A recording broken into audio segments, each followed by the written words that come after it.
Good morning, नमस्कार, राधे राधे। आप सभी का फ्यूचर कोचिंग क्लासेस में बहुत बहुत स्वागत है। प्रश्नों के महाकुंभ का सीरीज आज होने वाला है। और कौन सा सीरीज होने वाला है? 9 होने वाला है। ठीक है, 9 हम देखेंगे। आज हम इस सीरीज में केवल और केवल वो इम्पोर्टेंट क्वेश्चन लेके आए हैं जो प्रैक्टिकल होते हैं, जो आपके पेपर में प्रैक्टिकल के रूप में पूछे जाते हैं। ज़्यादातर तो क्वेश्चन थ्योरी में आता है, लेकिन कुछ क्वेश्चन ऐसे होते हैं जो प्रैक्टिकल के रूप में आते हैं। मतलब कि प्रैक्टिकल का मतलब क्वेश्चन आते हैं आपके सीरीज में। ठीक है, आज हम उसका सॉल्यूशन निकालने वाले हैं। 1 मिनट भी नहीं लगेगा किसी क्वेश्चन को लगाने में। बड़ी आसानी से आप उस क्वेश्चन को कर पाएंगे। ठीक है, चलिए देर ना करते हुए हम क्वेश्चन को शुरू करते हैं। क्या कह रहा है कि यदि बैंक खाते के डेबिट पक्ष में, कौन सा खाता? ये आपका बैंक अकाउंट है। ठीक है, कह रहा है कि बैंक खाते के डेबिट साइड यानी पक्ष से कौन सा क्रेडिट पक्ष अधिक है, तो वो क्या दर्शाता है? ये देखिए आपका कौन सा साइड है? ये आपका बैंक अकाउंट है। बैंक अकाउंट बना हुआ है और बैंक अकाउंट हमेशा कौन सा बैलेंस शो करता है? डेबिट से शो करता है। इसका मतलब अगर से बैंक का डेबिट शेष होगा तो पैसा बैंक में जमा होगा। क्या होगा? पैसे कहां पर? बैंक में जमा होगा। लेकिन कहेगा अगर क्रेडिट शेष बड़ा है तो इसका मतलब क्या हो जाएगा? इसका मतलब हो जाएगा, अगर ये ना शब्द आए, डेबिट शेष ना आए, लेकिन इस क्वेश्चन में कह रहा है कि क्रेडिट पक्ष बड़ा हो किससे? डेबिट पक्ष से। आप सोचिए कि ये बैंक अकाउंट है, बैंक अकाउंट क्रेडिट कैसे हो सकता है? क्रेडिट का पोर्शन कैसे ज्यादा हो सकता है? ये आपको सोचना चाहिए। अगर हम ये कैश ले लेते हैं, क्या कैश में क्रेडिट पोर्शन ज़्यादा हो सकता है? नहीं हो सकता है। लेकिन बैंक का शेष क्रेडिट हो सकता है। ऐसा एक अकाउंट है। आपसे क्वेश्चन ये भी पूछ सकता है कि कौन सा, ऑप्शन दे देगा 4, बताइए इसमें से कौन सा है जिसका बैलेंस क्रेडिट भी हो सकता है? तो वो कौन सा है? बैंक है। ना तो संपत्ति का, किसी संपत्ति का होगा। संपत्ति है, बैंक में पैसा जमा है हमारा, तो वो हमारे लिए एसेट होता है। लेकिन और कोई एसेट होगा तो वो उसका शेष डेबिट के अलावा क्रेडिट कभी नहीं होगा। डेबिट के अलावा क्रेडिट कभी नहीं होगा। लेकिन कह रहा है ये क्रेडिट पक्ष अधिक है, तो क्या होगा? ये क्या शो कर रहा होगा? इसका मतलब ये है कि ये ओवरड्राफ्ट हो गया होगा। बैंक ओवरड्राफ्ट हो गया होगा। ये बात आपको समझ में आई ना? अधिविकर्त जिसे कहते हैं, बैंक अधिविकर्त बोला जाता है। इसका मतलब यह है कि हमने बैंक से पैसे ज्यादा निकाल लिए हैं। हमने बैंक से पैसे ज्यादा निकाल लिए हैं, इसलिए क्या हो गया है? क्रेडिट शो कर रहा है। देखते हैं ऑप्शन में क्या सही है। पहला ही ऑप्शन आपका सही है, बैंक अधिविकर्त। क्या? बैंक अधिविकर्त। यहां से 2 क्वेश्चन बन सकते हैं। पहला क्वेश्चन आपके सामने है, यदि बैंक खाते का क्रेडिट साइड डेबिट से बड़ा है तो क्या कहलाएगा? बैंक अधिविकर्त कहलाएगा, बैंक ओवरड्राफ्ट कहलाएगा। एक क्वेश्चन यहां से और बन सकता है कि बताइए निम्न में से, या जो आपका डेटा दिया गया होगा उसमें से बताइए कौन सा क्रेडिट शेष भी शो कर सकता है? कौन सा क्रेडिट शेष भी शो कर सकता है? आपसे क्वेश्चन ये बन सकता है। तो यहां से 2 क्वेश्चन अराइज हुआ। पहला जो आपको दिया गया है, यदि बैंक खाते का डेबिट क्रेडिट शेष से क्रेडिट पक्ष अधिक है तो यह इंगित करता है। ये देखिए यूपी टीजीटी के 2016 में क्वेश्चन पूछा गया है। ये टीजीटी के 2016 में क्वेश्चन आया था, तो इसका आंसर क्या हो जाएगा? बैंक अधिविकर्त। ठीक, आइए दूसरे क्वेश्चन पे चलते हैं। देखिए दूसरा क्वेश्चन क्या कह रहा है कि 3 खानों वाली रोकड़ बही। कौन सा? 3 खाने वाली रोकड़ बही की बात कर रहा है ये। मतलब कि 3 कॉलम कैश बुक, ठीक है। 3 कॉलम कैश बुक में बैंक कैश और डिस्काउंट वाला कॉलम बनेगा तो क्या कहलाएगा, वो 3 कॉलम कैश बुक कहलाएगा। कह रहा है कि मैं प्राप्त हुई छूट, क्या कह रहा है कि जो डिस्काउंट रिसीव हुआ है उसको कहाँ दिखाएंगे। और ये क्वेश्चन कब आया है, यूपी टीजीटी के 2006 में क्वेश्चन आया हुआ है, 2006 में क्वेश्चन आया हुआ है आपका। कह रहा है कि 3 कॉलम कैश बुक में जो कैश रिसीव हुआ है, डिस्काउंट रिसीव हुआ है, उसको कहाँ दिखाएंगे। आप बताइए, आपको पता होना चाहिए कि जो कैश डिस्काउंट होता है, क्या कैश डिस्काउंट 2 तरीके से बन सकता है, एक एक्सपेंस बन सकता है और एक क्या बन सकता है,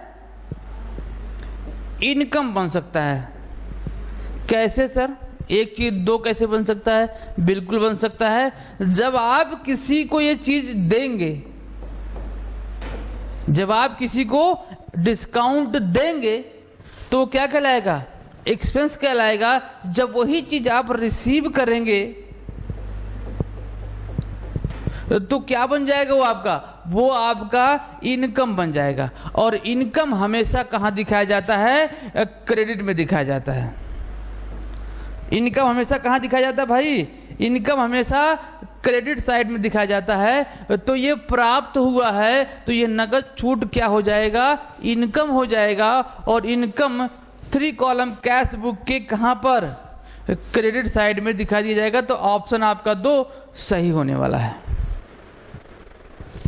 अगर यही क्या किया होता, प्राप्त ना करके दिया होता तो क्या चला जाता, कहां पर, डेबिट साइड में चला जाता, किसके, 3 कॉलम कैश बुक के। ठीक है, चलिए नेक्स्ट क्वेश्चन देखते हैं। नेक्स्ट क्वेश्चन क्या कह रहा है, रोकड़ बही में प्रति प्रविष्टि। ध्यान से सुनिएगा, ये बड़ा ही इंपॉर्टेंट क्वेश्चन है, बहुत बार पेपर में आया है। अब आप देख लीजिए, यूपी पीएससी के एलटी ग्रेड 2018 में क्वेश्चन पूछा गया है। कहां पर, देखने में बस 1 लाइन का क्वेश्चन दिख रहा है, 1 लाइनर क्वेश्चन है, लेकिन बड़ा ही जबरदस्त क्वेश्चन है। सबसे बड़ी बात क्या है, हम प्रति प्रविष्टि नहीं जानते क्या होता है। कौन सा, हम ये नहीं जानते कि प्रति प्रविष्टि होता क्या है। अगर हिंदी में इसका नाम लगे प्रति प्रविष्टि, अगर यही बात कहें इंग्लिश में से क्या बोलेंगे, अंग्रेजी में क्या बोलेंगे, इसे बोलेंगे कॉन्ट्रा एंट्री। अब बहुत सारे लोगों को समझ में आ गया होगा कॉन्ट्रा एंट्री कब किया जाता है। ये क्या है, कॉन्ट्रा एंट्री है। प्रति प्रविष्टि को इंग्लिश में बोलते हैं कॉन्ट्रा एंट्री। पूछ रहा है कब की जाती है, रोकड़ बही में तब की जाती है जब कौन सा बनेगा, 3 खाने वाले रोकड़ बही बनेगी। अब ये होता क्या है सर, ये देखिएगा, कॉन्ट्रा एंट्री का मतलब होता क्या है, कॉन्ट्रा एंट्री का मतलब होता है कि यह डेबिट और क्रेडिट दोनों में दिखाया जाएगा। कहां पर, डेबिट और क्रेडिट दोनों में दिखाया जाएगा। ठीक है, कैसे सर, देखिएगा, जब हम पैसा बैंक में जमा करते हैं तो एंट्री क्या बनेगी, देखिएगा, cash account debit to bank account बनता है, ये एंट्री बनती है। सॉरी, ये पैसा निकालने वाला, मान लेते हैं कि ये विड्रॉल करने का हो गया, ये विड्रॉल करने का लेखा हो गया, cash account debit to bank. यदि डिपॉजिट करने का करें तो क्या होगा, डिपॉजिट करेंगे तो एंट्री बनेगी bank account debit to cash account, ये एंट्री बनेगी। 2 एंट्री बनती है, 2 एंट्री का क्या होता है, कॉन्ट्रा एंट्री होता है। कैसे, जब पैसा बैंक से निकालेंगे तो cash account debit to bank account, जब पैसा बैंक में जमा करेंगे तो bank account debit to cash account, ये 2 एंट्री बनेगा। जब 3 कॉलम कैश बुक होगा जिसमें बैंक और कैश दोनों होंगे तो क्या होगा, देखो, ये कहां दिखाया जाएगा, डेबिट में दिखाया जाएगा 1 एंट्री का, और ये कहां दिखाया जाएगा, क्रेडिट में। मतलब कि कह सकते हैं कॉन्ट्रा एंट्री का मतलब है कि यह कैश बुक के दोनों साइड में दिखाया जाता है, तो उसे क्या बोलेंगे, कॉन्ट्रा एंट्री बोलेंगे। ठीक, तो ये कब बनेगा? जब 3 कॉलम कैश बुक बनाया जाएगा तब ये आपका कॉन्ट्रा एंट्री होता है। और ये पूछा गया था कब? एलटी ग्रेड के 2018 वाले पेपर में पूछा गया था। ठीक है, नेक्स्ट क्वेश्चन देखते हैं क्या है। कह रहा कि निम्नलिखित में से कौन सा रोकड़ अंतर प्रवाह नहीं है? ध्यान से सुनिएगा।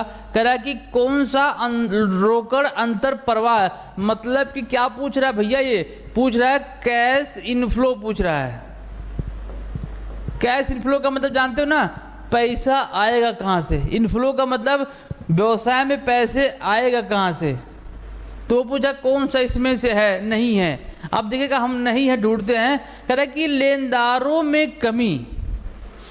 क्या है? लेनदारों में कमी, मतलब कि हमने क्रेडिटर को पैसा पेमेंट कर दिया। कमी कब होगा? जब हम अपने क्रेडिटर को पैसा दे देंगे तो लेनदार हमारे कम हो जाएंगे।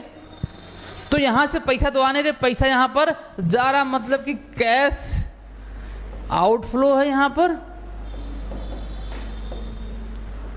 क्या है? कैश आउटफ्लो है। दूसरे में देखते हैं देनदारों में क्या है? देनदारों में कमी। अब बताओ, देनदारों में कमी होगी तो यहां पर डेटर्स हमको पैसा देंगे, डेटर पेमेंट करेंगे हमको। देनदार कमी कब होगा? जब डेटर्स हमको पैसा दे देंगे, हमारी देनदारी क्या हो जाएगी? कम हो जाएगी। तो ये वाला पोर्शन जो है आपका, ये कैश आउटफ्लो है, सॉरी कैश इनफ्लो है। यहां पर पैसा हमारे पास आएगा तो ये क्या हो जाएगा? हमारा कैश इनफ्लो हो जाएगा। दूसरा क्या है? अंश का निर्गमन करना, शेयर को इश्यू करना। शेयर को जब हम इश्यू करते हैं तो हमारे पास पैसा आता है, तो ये भी क्या हो जाएगा? कैश इनफ्लो हो जाएगा। कैश इनफ्लो ये क्या है? डेटर में जो कमी आएगी कैश इनफ्लो होगा, और ये भी क्या होगा? Cash inflow. लास्ट कह रहा है कि अस्थाई संपत्तियों का विक्रय। भाई जब आपके पास कोई संपत्ति होगी, फिक्स वाली संपत्ति होगी, जब उसको आप सेल करोगे तो आपके पास पैसा आएगा ना। जी बिल्कुल सर। तो यहाँ पर क्या हो रहा है? पैसा आ रहा है, तो ये भी क्या हो जाएगा? कैश इनफ्लो हो जाएगा। अब बताओ ऑप्शन कौन सा सही होगा?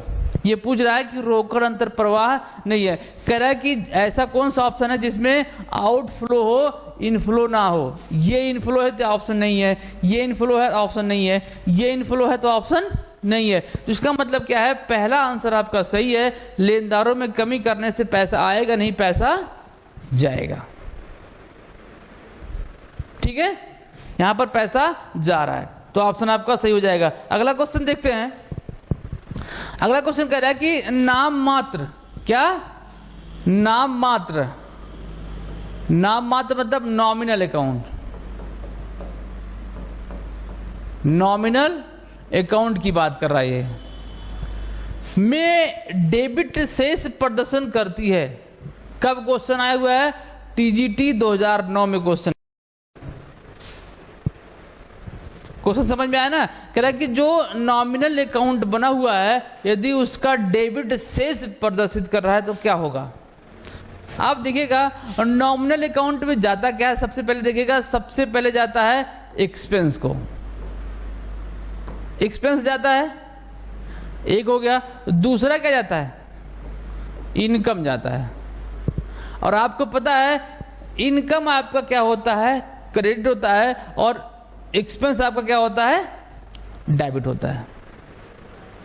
अब क्या पूछ रहा है? डेबिट शेष पूछ रहा है। डेबिट शेष पूछ रहा है, इसका मतलब डेबिट में क्या जाता है? एक्सपेंस जाता है। तो आंसर क्या होगा? पहला सही हो जाएगा। अगर क्रेडिट पूछता तो क्या हो जाता?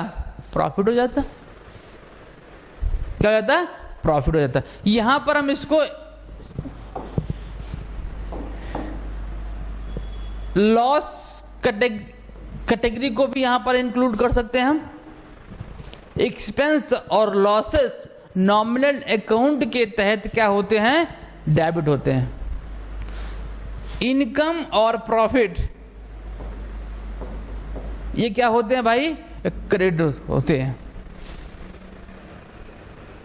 ठीक है, ये क्वेश्चन है, तो इसका आंसर कौन सा हो जाएगा? ऑप्शन ए, व्यय मतलब कि एक्सपेंस।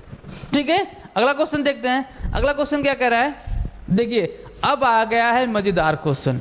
यहां से जो क्वेश्चन आपका शुरू हो रहा है वो प्रैक्टिकल क्वेश्चन है। ऐसे क्वेश्चन आपके पेपर में अवश्य आते हैं, जरूर आते हैं और आते हैं और आते रहेंगे। ये जीआईसी के पेपर में पूछा गया है 2021 में। क्या है क्वेश्चन, देखिएगा।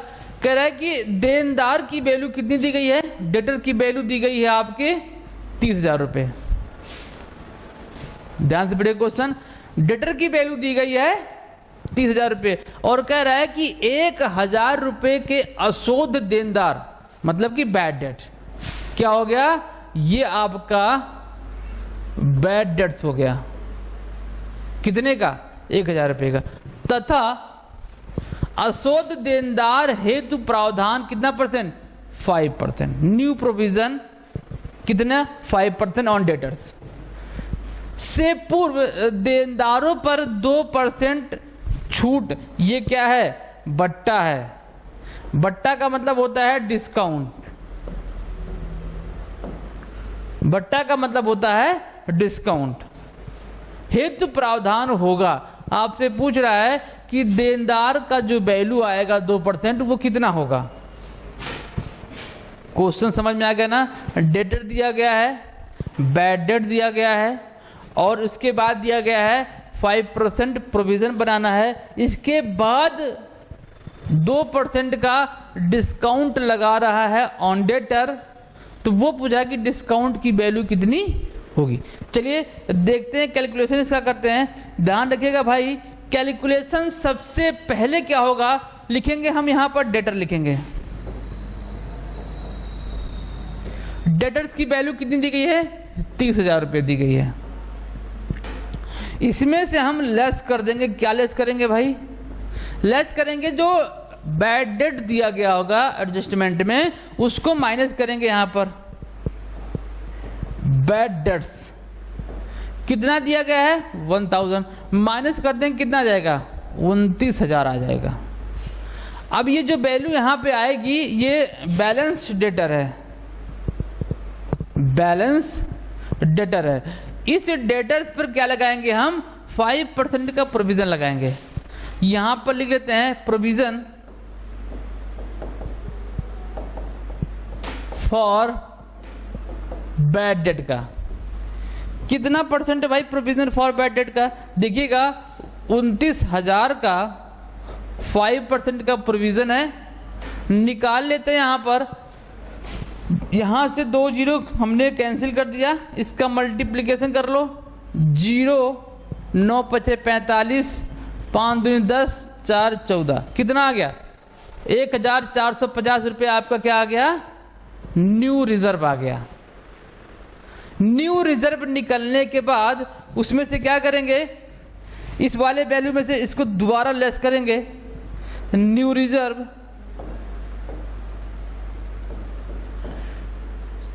1450 कर दो माइनस 0 5 यहाँ 9 बचा, 9 में से निकल गया 4 5 आ जाएगा। 8 में से 1 गए 7 एंड 2 27,550 आ गया। अब 27,550 पे क्या निकालेंगे हम? डिस्काउंट निकालेंगे। डिस्काउंट ऑन डेटर्स निकालेंगे। ठीक है, कैसे निकालेंगे? देखिएगा 27,550 का कितना परसेंट दिया गया भाई? 2% दिया गया है। कितना परसेंट? 2%। निकाल लो 2% कितना आ जाएगा? 2 जीरो 1 जीरो यहाँ से कैंसिल कर दो, कट गया। अब यहाँ से कैंसिल ना करो, इसको पूरा कैंसिल कर दो। यहाँ पर 1 लगा दो, पॉइंट लगा दो। काटने का तरीका सिंपल तरीके से हो जाएगा। यहाँ से क्या कर दो? पॉइंट लगा दो। 10 को पूरा हटा दो, यहाँ से पॉइंट लगा दो। जितने जीरो के बाद होगा वहाँ पॉइंट लगा दो और ऊपर से मल्टीप्लाई कर दो। यहाँ कितना आ जाएगा? 5 दूनी 10, 5 दूनी 10 11, 7 दूनी 14 15 5 551 रुपये आपका आ जाएगा। क्या आंसर में है? 551 जी। ऑप्शन नंबर 4 आपका सही हो जाएगा, 551 रुपये। ठीक है, कौन सा ऑप्शन हो गया? 551, ऑप्शन नंबर 4। मतलब कि कैसे निकालना है स्टेप बाय स्टेप। पहले स्टेप पे निकालेंगे हम बैड डेट को निकालेंगे, बैड डेट को माइनस करेंगे। सेकेंड स्टेप पे न्यू रिजर्व निकालेंगे और तीसरे स्टेप पे लास्ट में जो प्रोविजन और बैड डेट माइनस करने के बाद जो बैलेंस बचेगा उस पे निकलेगा आपका डिस्काउंट। डिस्काउंट लास्ट वाले स्टेप पे निकलता है। ठीक है, चलिए अगले क्वेश्चन पे चलते हैं। अगला क्वेश्चन कह रहा है कि बैड डेट्स, फिर से क्वेश्चन आ गया, बैड डेट्स जिन्हें बट्टे खाते में डाल दिया गया था, मतलब कि उसको अशोध ऋण मान के उसको छोड़ दिया गया था, लेकिन अब क्या हो रहा है, और बाद में यदि वह प्राप्त हो जाए, इतना ध्यान रखिएगा, क्या हो जाए, बाद में वह यदि प्राप्त हो जाए तो उसको क्रेडिट करेंगे कहां पर, कब आया है भैया, यूपी पीजीटी के 2021 में क्वेश्चन आया हुआ है। ये क्वेश्चन समझ में आ गया ना? कोई बैड डेट था, कोई पैसा डूब गया था, हमने उसको क्या कर दिया था, बैड डेट मान के खत्म कर दिया था, लेकिन क्या हुआ ऐसा कि वो बाद में हमको प्राप्त हो गया। जब बाद में प्राप्त हो जाता है, हमने उसको लॉस मान के खत्म कर दिया है, तो वो हमारे लिए इनकम बन जाता है। और आपको पता है इनकम कहाँ पर दिखाया जाता है, income profit and loss account के क्रेडिट साइड में दिखाया जाता है। ऑप्शन नंबर 4 आपका सही है, पीएल के सीआर पोर्शन में इसको दिखाते हैं। कहाँ पर, पीएल के सीआर पोर्शन में इसको दिखा के इसको खत्म करते हैं। ठीक है, चलिए अगला क्वेश्चन देखते हैं। क्या कह रहा है कि समायोजन में दिया गया है कि लेखांकन वर्ष के दौरान व्यापारी द्वारा 5,000 रुपए का माल नमूने के रूप में मुफ्त वितरित किया गया। अंतिम खाते तैयार करते समय इसको दिखाया जाएगा। टीजीटी के 2021 में क्वेश्चन पूछा गया है। आपको पता होना चाहिए जो हमारा नमूने के रूप में गुड्स निकाला जाता है वो कहाँ से निकाला जाएगा, स्टॉक में से। और कौन सा स्टॉक, जो हमने परचेज करके रखा हुआ है, जो हमने परचेज करके रखा हुआ है। एक बार क्या करेंगे, इसको ट्रेडिंग अकाउंट के डेबिट साइड में परचेज में से इसको माइनस कर देंगे और दोबारा एडवर्टीजमेंट के रूप में कहाँ दिखाएंगे, पीएल के डेबिट साइड में। मतलब कि ये दो जगह दिखाया जाएगा और एडजस्टमेंट दो जगह दिखाया जाता है, आपको पता है। तो ऐसे ही पता चल जाएगा कि कहाँ दिखाया जाएगा। ऑप्शन में ध्यान रखिएगा, जब समायोजन की बात करेगा तो समायोजन दो जगह दिखाया जाता है। यहां पर दो जगह दिखाने का ऑप्शन केवल एक है। तो ऐसे भी आपको समझ में नहीं आ रहा कहां दिखाना है, तो ऐसे भी आप तुक्का मार के लगा सकते हैं कि व्यापारिक एवं लाभानी खाते में दिखाया जाता है। क्यों? क्योंकि एडजस्टमेंट दो जगह दिखाया जाता है। इसमें केवल एक दे रहा है, इसमें केवल एक दे रहा है, इसमें केवल एक दे रहा है। ऐसा कोई ऑप्शन नहीं दिख रहा है कि दो आ रहे हो। कंफ्यूजन जब बनेगा, जब क्या होगा, व्यापारिक एवं आर्थिक चिट्ठा दिया होगा तब कंफ्यूजन बन सकता है। लेकिन यहाँ पे साफ साफ व्यापारिक एवं लाभानी खाते दिया गया है। इसका रीजन भी पता होना चाहिए। तुक्का कब तक मारेंगे? तुक्का मार के एक दो क्वेश्चन सही हो पाएगा, सभी क्वेश्चन से नहीं हो पाएंगे। रीजन भी आपको, कंसेप्ट भी पता होना चाहिए। जो सैंपल निकाला जा रहा है वो स्टॉक में से निकाला जाएगा, और स्टॉक कौन सा, जो परचेज करके रखा गया होगा, उस परचेज में से निकालेंगे तो ट्रेडिंग अकाउंट के डेबिट साइड में परचेज को दिखाया जाता है, उसमें से माइनस कर देंगे तो एक बार व्यापारिक खाते में चला जाएगा। और वही सैंपल किसके लिए दिया गया, प्रचार के लिए, एडवर्टीजमेंट के लिए, तो पीएल अकाउंट के डेबिट साइड में एज एडवर्टीजमेंट उसको दिखा दिया जाएगा। ठीक है, अगला क्वेश्चन देखते हैं। एक साझेदारी फर्म में एक साझेदार एक्स प्रत्येक माह के अंत में 2,000 रुपए आहरित करता है। क्वेश्चन देखिएगा, बड़ा ही इंटरेस्टिंग है। ब्याज की दर 5% है। वर्ष के अंत में ब्याज की राशि होगी। टीजीटी 2021 में क्वेश्चन ये पूछा गया है। कैसे निकालेंगे देखिएगा। जो इंटरेस्ट ऑन ड्राइंग होता है आपका, इंटरेस्ट ऑन ड्राइंग कैसे निकलेगा, इस कंडीशन में जब प्रत्येक माह के अंत में निकाला जाएगा, प्रारंभ में निकाला जाएगा, तो क्या होगा, कैसे मल्टीप्लाई होगा देखिएगा। 2,000 रुपये प्रति माह है तो एक साल में कितने महीने होते, 12, तो कितना हो जाएगा, 24,000 हो जाएगा। रेट कितना दिया है, 5%। यहां तक तो कुछ नहीं करना था, 24,000 में 5% से गुणा करा देंगे, समझ में आ जाएगा। लेकिन शब्द ये जो आ रहा प्रत्येक माह के अंत में, प्रत्येक माह के अंत में कैसे गुणा होगा?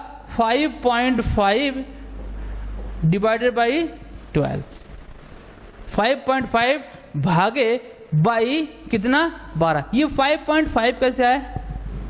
देखिएगा 5.5 आएगा, निकालेंगे ऐसे, क्या करेंगे? प्रत्येक माह के अंत में अगर निकाला जाएगा, सपोज मान लेते हैं कि 1 अप्रैल को 31 अप्रैल को निकाला जा रहा है, सॉरी 30 अप्रैल को निकाला जा रहा है, तो 30 अप्रैल को निकाला जाएगा, उसके बाद कितना महीना बचेगा? 11 महीने बचेगा।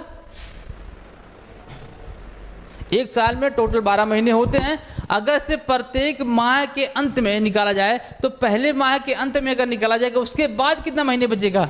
11 महीने, प्लस यदि वर्ष के अंत वाले महीने में निकाला जाएगा, 31 मार्च को अगर निकाला जाएगा तो उसके बाद कितना महीने बचेगा? 0 और 2 से क्या कर देंगे? भाग कर देंगे, तो कितना आ जाएगा? 5.5 आ जाएगा। और दूसरी बात करें, अगर से क्या बोले कि प्रत्येक माह के पहली तारीख को निकाला जाएगा, तो प्रत्येक माह के पहली तारीख को निकाला जाएगा, उसके बाद कितने महीने? 12 महीने, और एक कितना आ जाएगा? तो 13 से भाग करेंगे तो 6.5 आ जाएगा।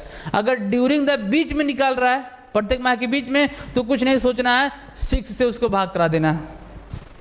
तो इसको काटिए, कितना आएगा? 2 जीरो यहाँ से कैंसिल कर दो, यहाँ से 12 दूनी 24, 20 हो जाएगा, 20 पंचे 100 हो जाएगा। इसका मल्टीप्लाई यहाँ पर कराएंगे तो 100 का गुणा 5.5 में कर देंगे तो 550 आ जाएगा। कितना आ जाएगा? 550। 550 ऑप्शन में है जी, 550 ऑप्शन में है। 550, तो ऑप्शन आपका 3 हो जाएगा, 550।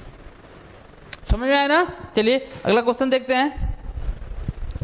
अगला क्वेश्चन कह रहे हैं मैनेजर को कमीशन, उसको कमीशन देने के पश्चात, ये शब्द वेरी इंपॉर्टेंट है। पश्चात मतलब आफ्टर जहां जुड़ा होगा तो फॉर्मूला तुरंत चेंज हो जाएगा। देख कैसे? लाभों पर 10% नगद दर से कमीशन दिया जाता है। कमीशन देने से पूर्व के लाभ इतना दिया है, तो कमीशन की राशि क्या होगी? अगर ये शब्द जुड़ा हुआ है, क्या आफ्टर शब्द जुड़ा हुआ है, तो कमीशन कैसे निकलेगा? Profit into rate upon 100 plus rate हो जाएगा।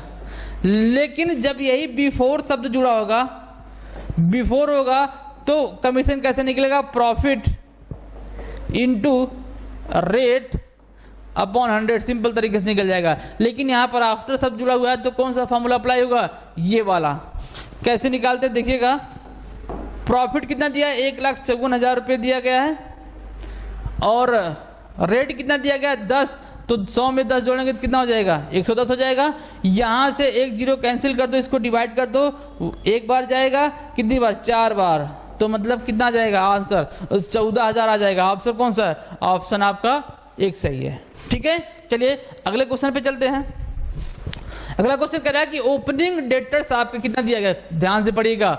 ओपनिंग डेटर्स इतना दिया गया है, सेल्स रिटर्न 7,000 रुपये दिया, बैड डेट्स 3,000 रुपया दिया है, कैश रिसीव्ड फ्रॉम डेटर्स दिया गया है 40,000 रुपये, क्लोजिंग डेटर दिया गया है 13,000 रुपये, एंड आपसे पूछ रहा है find out the amount of credit sales, आपसे उधार बिक्री के बारे में पूछ रहा है। तो इसका हम डेटर अकाउंट बना लेते हैं। क्या बना लेंगे? डेटर्स अकाउंट बना लेते हैं। कैसे बनेगा देखिएगा। डेटर्स का अगर ओपनिंग बैलेंस दिया गया है टू ओपनिंग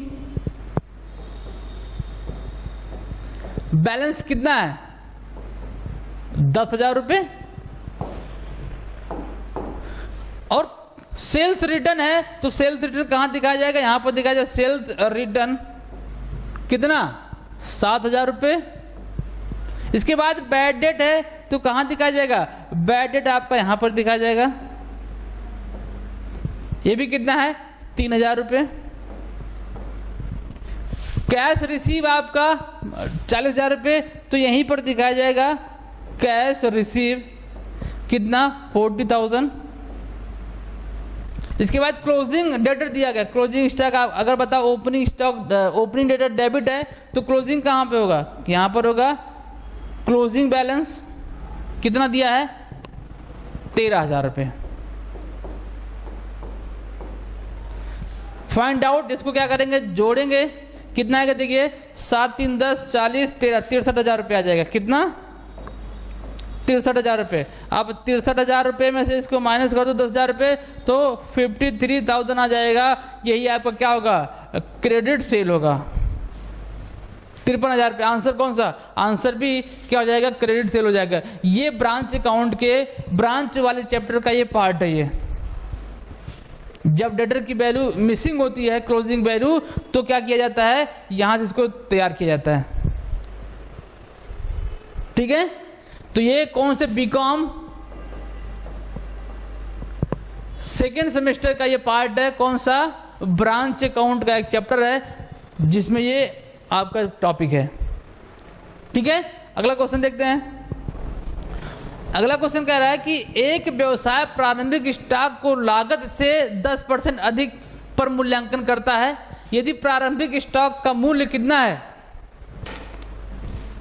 27,500 लिखा गया है, तो उसकी लागत वैल्यू क्या होगा। देखिएगा ध्यान से, जब इस प्रकार का क्वेश्चन आता है तो बड़ा ही मुश्किल हो जाता है कि हम क्या करें क्या ना करें। कैसे, देखिएगा, होता है आपका सेल्स बराबर होता है cost plus profit, cost plus profit. यहीं से डिसाइड हो जाएगा कि आपको रेट को प्लस करना है कि माइनस करना है। कंफ्यूजन यहीं से दूर हो जाएगा। ठीक है, देखिएगा, अगर लॉस है तो क्या हो जाएगा, माइनस हो जाएगा। अब देखिएगा आपका किस पे दिया है, लागत पे दिया, मतलब इस पे दिया है, तो इसको मान लेते हैं 100 मान लिया हमने, प्लस का साइन लगा हुआ तो प्लस लग जाएगा, और रेट कितना दिया है, इतना, तो मतलब क्या हो जाएगा, 110 हो जाएगा। कितना हो जाएगा, 110 हो जाएगा। ठीक है, अब अगर से ये किस पे होता, सेल्स पे होता, तो ये प्लस का साइन है तो इसको इधर ट्रांसफर करते हैं तो क्या हो जाता, माइनस हो जाता। तो यहां पर ये 90 हो जाता, क्या हो जाता, 90। लेकिन क्या हुआ है, प्लस हुआ है। क्या हुआ है, प्लस। तो अगर प्लस हुआ है तो इसको देखिए कैसे सॉल्व करेंगे। क्या निकालने की बात कर रहा है, उसकी लागत निकालने की बात कर रहा है। तो उसकी वैल्यू कितनी दी गई, 27,500 रुपये दी गई है, डिवाइडेड बाई 100, 27,500 गुणे 100 डिवाइड बाई कितना, 110। काट दीजिए इसको, 1 0 यहाँ से कट गया, इसको काटिए, कितनी बार जाएगा, 2 टाइम्स जाएगा। 11 दूनी 22, कितना बचा यहाँ पर, 5 बचा, 11 5 55, 5 बार गया, तो 2500 गुणे 10 कितना हो जाएगा, 25,000 हो जाएगा। 2500 गुणे 10 कितना हो जाएगा, 25,000। ऑप्शन कौन सा है, ऑप्शन 3 आपका सही है, 25,000 रुपये। यहां से कंफ्यूजन दूर हो जाएगा। देखिएगा, यदि लागत पे दिया गया है तो प्लस हो जाएगा, अगर सेल वैल्यू पे दिया है तो इसको यहां पर लेके आएंगे तो प्लस है तो क्या हो जाएगा, माइनस हो जाएगा। यहां से कंफ्यूजन दूर हो जाएगा। ठीक है, अगला क्वेश्चन देखते हैं। क्या कह रहा है कि सकल लाभ या हानि की राशि क्या होगी जब बिक्री की लागत कितनी दी गई है, इतनी दी गई है, और सेल वैल्यू इतनी दी गई है, और क्रय मूल्य कितना दिया गया है। अब देखिएगा, ग्रॉस प्रॉफिट होता है, ग्रॉस प्रॉफिट इक्वल टू क्या होता है, gross profit sale minus COGS। Sir COGS क्या है, cost of good sold. Cost of good sold COGS होता है। सेल में से कॉस्ट ऑफ गुड सोल्ड घटा देंगे तो आपका क्या आ जाएगा, ग्रॉस प्रॉफिट या ग्रॉस लॉस आ जाएगा। आपसे पूछा जाता है लाभ या हानि क्या होगा। देखिएगा, सेल की वैल्यू कितनी दी गई है, 1,10,000, और कॉस्ट ऑफ गुड सोल्ड कितना दिया है, 79,000। इसको घटाएंगे कितना आएगा, 1,10,000 माइनस 20 10 31,000, कितना आ जाएगा, 31,000 रुपये प्रॉफिट आ जाएगा। प्रॉफिट कैसे, अगर ये आंसर माइनस में आता है तो लॉस हो जाता है, प्लस में आएगा तो क्या हो जाएगा, प्रॉफिट। यहाँ पर देखिएगा, ये वाला पोर्शन ज़्यादा, माइनस वाला पोर्शन कम, इसका मतलब ये क्या आ गया, प्लस में आ गया 31,000 रुपये। 31,000 रुपये आपका प्रॉफिट हो जाएगा। आंसर आपका बी सही है। ठीक है, अगला क्वेश्चन देखते हैं। अगला क्वेश्चन कह रहा है कि यदि लागत का 25% है तो बिक्री होगी। सेम क्वेश्चन देखिए, अभी आया था, मैंने बताया था ना, सेल्स बराबर होता है कॉस्ट प्लस प्रॉफिट। किस पे दे रहा है? लागत पे दे रहा है। किस पे दे रहा है? लागत पे दे रहा है। मतलब कि ट्रांसफर उसको नहीं करना है। अगर लागत को हम क्या मान ले? 100 मान ले और प्लस कर दें प्रॉफिट कितना है? 25%, तो कितना हो जाएगा? 125 हो जाएगा। नीचे वैल्यू चेंज करना है, कितना हो जाएगा? 125। तो हमको निकालना क्या? सेल वैल्यू निकालना। सेल वैल्यू बराबर इक्वल टू क्या हो जाएगा? 100 हमने कॉस्ट माना हुआ है और हमारा परसेंटेज कितना है? 25 है, और नीचे कितना रख देंगे? 125 रख देंगे। तो कितनी बार जाएगा यहाँ पर? 5 टाइम जाएगा। 5 टाइम चला गया ना, 5 बार गया, और 5 से क्या करेंगे? इसको डिवाइड करते कितना जाएगा? 20 पंचे 100, तो कितना? 20% आपका आंसर आ गया। क्या ऑप्शन है? जी, ऑप्शन नंबर बी, 20%। सपोज मान लेते हैं अगर तो यही कहता कि सेल पे दिया गया है, क्या दिया गया है? सेल पे दिया गया है, तो इसको यहां पर लेके आते माइनस चला जाता। क्या हो जाता? माइनस हो जाता। तो यहां पर ये कितना आ जाता? घट जाता ना, तो ये 75 आ जाता नीचे। ये वाला पोर्शन जो 125 है, यहाँ 75 आ जाता। इसको काटते 3 बार जाता, तो आंसर आपका क्या हो जाता? ये हो जाता। लेकिन क्वेश्चन पूछ रहा है आपसे लागत पर, तो लागत का मतलब क्या हो जाएगा? प्लस होगा। ठीक है, नेक्स्ट क्वेश्चन देखिएगा। कर के अग्रिम भुगतान की प्रकृति होती है, जब हमको कोई पेमेंट करना था, हमने उसको एडवांस में कर दिया है, तो जब हम एडवांस पेमेंट करते हैं तो हमारा एसेट बन जाता है, और जब हम एडवांस रिसीव करते हैं तो हमारा दायित्व बन जाता है। तो हमने कर को अग्रिम पेमेंट किया तो हमारा एसेट बन जाएगा।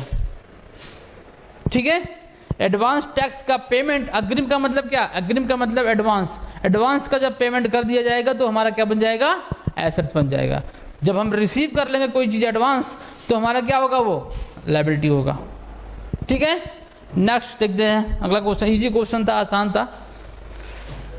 ओपनिंग स्टॉक कितना दिया गया है? 15,000। परचेज कितना दिया गया है? 95,000। क्लोजिंग, क्लोथिंग नहीं है, क्या है ये? क्लोजिंग है। ये क्लोजिंग वैल्यू दी गई है भैया, ये टाइपिंग मिस्टेक।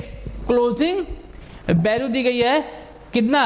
29,000 रुपये। ग्रॉस प्रॉफिट 10% दिया गया है। On sale find out the sale value. क्या कर रहा है कि सेल वैल्यू, और टीजीटी 2019 में क्वेश्चन पूछा गया है। Find out the sale value कैसे निकलेगा? देखिएगा, सबसे पहले हम क्या निकालेंगे? सीओजीएस निकाल लेंगे। सीओजीएस कैसे निकलेगा? Opening stock plus purchases minus closing stock. Opening stock कितना दिया गया है? 15,000। ओपनिंग स्टॉक प्लस परचेजेस कितना? 95,000 माइनस कितना दिया गया? 29,000। Closing stock minus closing stock, घटाइए इसको। 95,000 प्लस हो जाएगा 1,10,000 माइनस कितना? 29,000। घटाइए इसको, 1,10,000 में से निकल गया तो बचेगा कितना? 19,000 घट जाएगा, 81,000 आ जाएगा। कितना? 81,000 आपका वैल्यू आ गया। कॉस्ट ऑफ गुड सोल्ड कह रहा है कि ग्रॉस प्रॉफिट ऑन सेल किस पे दिया है?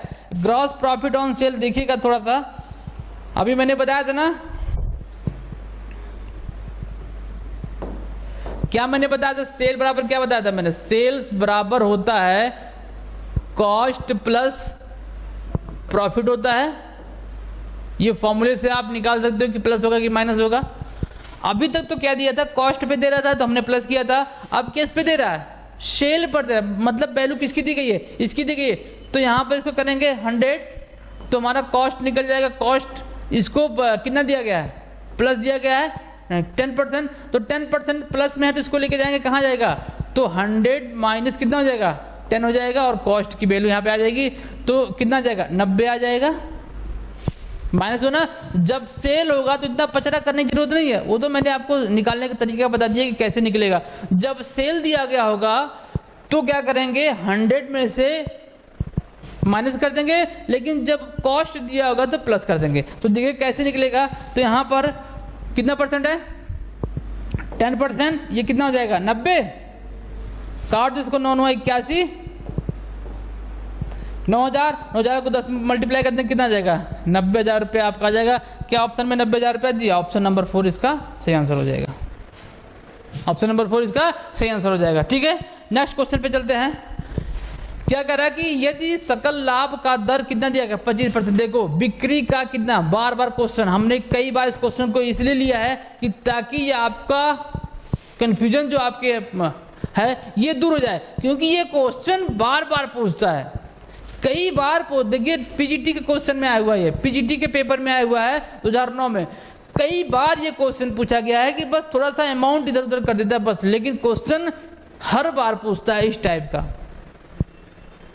ठीक है, बिक्री का कितना परसेंट? 25% तथा बिक्री माल की लागत कॉस्ट ऑफ गुड्स सोल्ड कितना दिया है? इतना। तो सकल लाभ की रकम कितनी होगी? क्या पूछा? सकल लाभ कितना होगा? कॉस्ट ऑफ गुड्स सोल्ड दिया है तो सकल लाभ कितना होगा? देखिएगा ये क्या हो जाएगा, बिक्री पर इसका मतलब माइनस हो जाएगा, तो 1 लाख की वैल्यू दी गई है, प्लस होगा तो मतलब 25 डिवाइड बाई कितना 125 हो जाएगा, माइनस होगा, सॉरी क्या होगा? माइनस होगा। क्यों? क्योंकि सेल पर है तो माइनस हो जाएगा, तो कितना हो जाएगा? 75 हो जाएगा।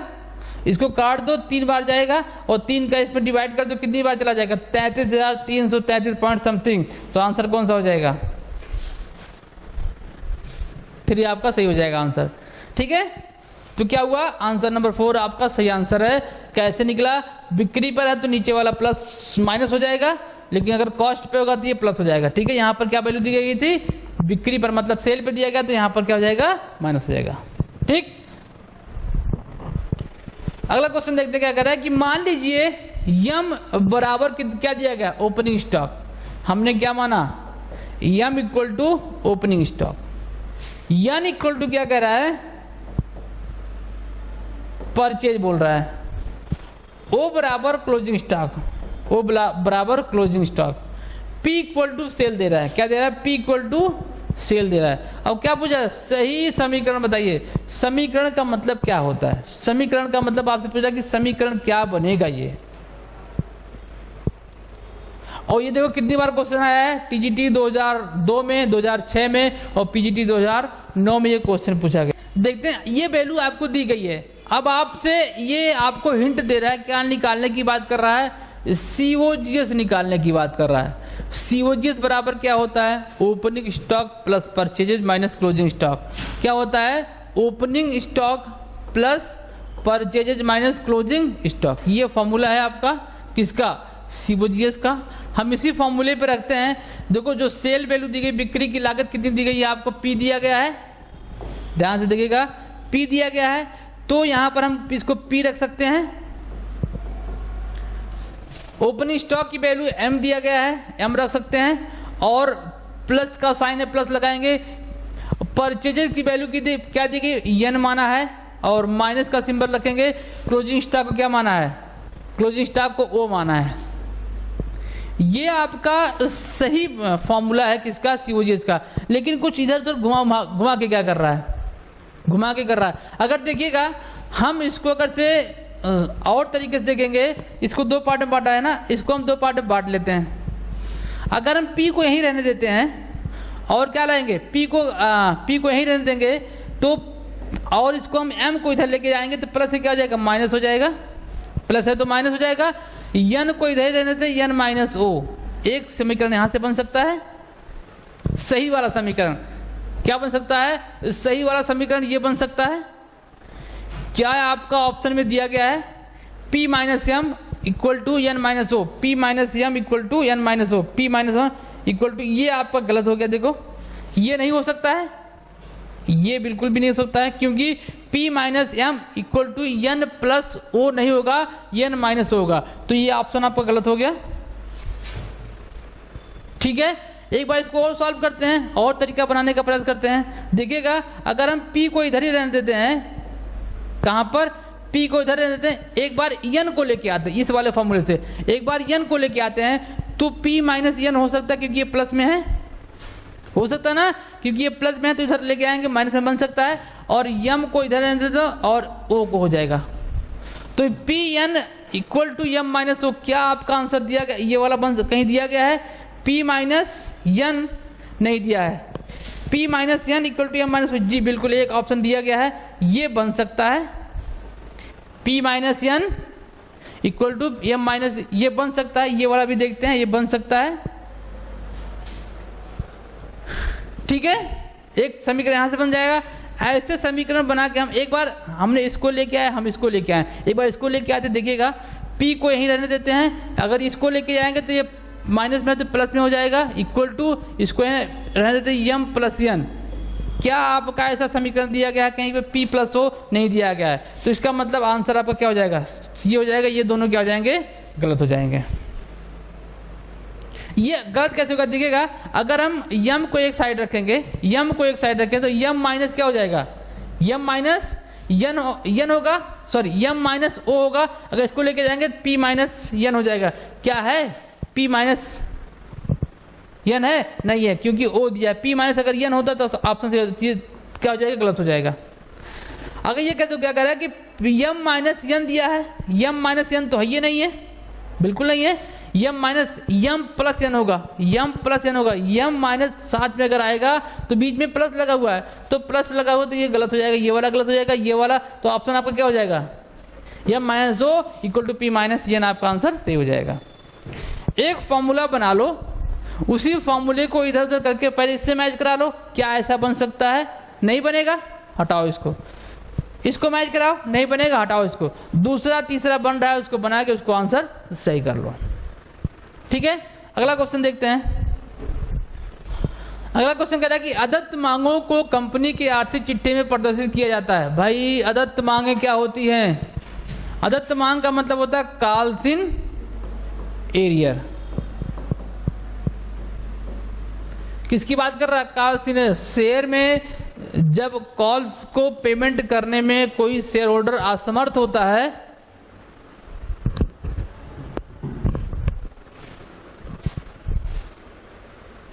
बैठाऊं सबको वहां पर, हाँ लाइट को ऑन करके, फैन को ऑन करके वहां पे बैठो सब लोग, हाँ आ रहा है, ठीक ठीक है। कॉल्स इन एरियर कब होता है? जब कोई शेयर होल्डर क्या होता है, अपने मांगों को भुगतान करने में असमर्थ होता है, तो उसे क्या बोलते हैं? Calls in. इसको बैलेंस शीट के लायबिलिटी साइड में किसमें में से, मांगी गई अंश पूंजी में से घटाकर दिखाए जाते हैं। मतलब कि अंश पूंजी में से इसको कहाँ घटाकर दिखाया जाता है? कहाँ पर? बैलेंस शीट के लायबिलिटी साइड में। अगर यहीं पर सिक्योरिटी प्रीमियम होता तो यहाँ पर इसको प्लस करके दिखाते हैं, यही शब्द जुड़ जाता है कि जोड़ कर दिखाते, बस इतना सा है, ठीक है। चलिए अगला क्वेश्चन देखते हैं। आज का लास्ट क्वेश्चन कह रहा है कि किसी व्यावसायिक प्रतिष्ठान में अशोध ऋण का प्रारंभिक शेष कितना दिया गया है? भाई प्रारंभिक शेष कितना दिया गया है? 5,000 रुपये। मतलब कि हमने एक रिजर्व बनाया था प्रोविजन, किसके लिए?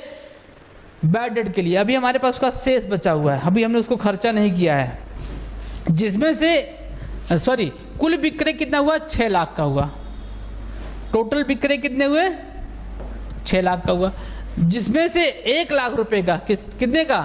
1 लाख रुपए का नगद बिक्री है। मतलब कि यहाँ से इसको माइनस कर देंगे, क्योंकि अगर से डेटर्स बनेगा तो किस पे बनेगा? उधार पे बनेगा।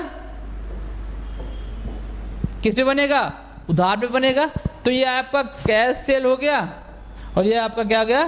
क्रेडिट सेल हो गया, सीसी हो गया। अब क्या कह रहा है? बकाया देनदारी के संबंध में 1% का क्या बनाना? प्रोविजन बनाना है, और वर्ष के लाभ हानि खाते में डेबिट सेल्स में कितना अमाउंट दिखाया जाएगा?